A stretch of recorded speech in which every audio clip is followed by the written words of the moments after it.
I have a story to tell. When I was 15, I was faced with my very first real decision about my life.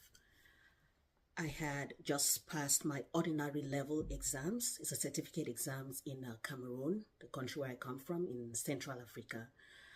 And I had to continue studies, move on to lower sixth class. And when you get to that point, you have to pick a course of study.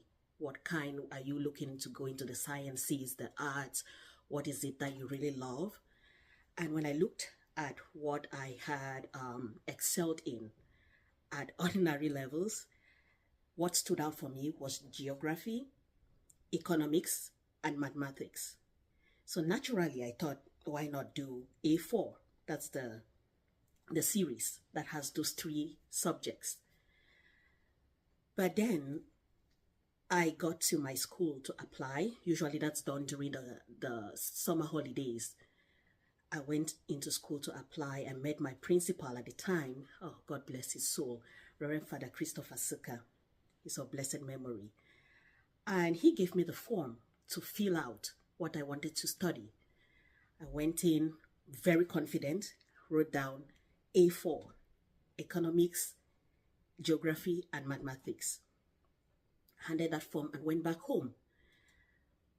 When I got home, later that evening, I got a call. Then we used landlines. I don't know about Gen Z will not understand, but my principal had the number of our home. And he called at night. I happened to be the one who picked up the call. He said, "Is that Buri?" I said, "Yes." He said, "I was going over the applications that were sent in today. I see your application and you're applying to do economics, geography, and mathematics. Are you sure about that?" I said, "Yes." He was stunned. Now, let me give you a little background. Where I come from, there is the mentality that if you are smart, and which I was at the time, don't mind now, I have mommy brain. I was very smart. I used to be one of the top in my class. There was that mentality, if you're smart, you have to do sciences. So that's what caught him off guard, that I had come and applied to go into the arts class and do A4. I said, "Yes, I'm sure about my choice." He said, "I'm just letting you know now. I'm tearing off your form. It's null and void. You are going to do the sciences." I was stunned. I said, "Okay." I'm 15 at the time, talking to my principal. I also know that my dad, God bless his soul, he wanted me to go into the science class. I don't know if there was a conversation between him and my principal, but I know that he liked the choice that my principal made for me. So he said, "You are going to study S1.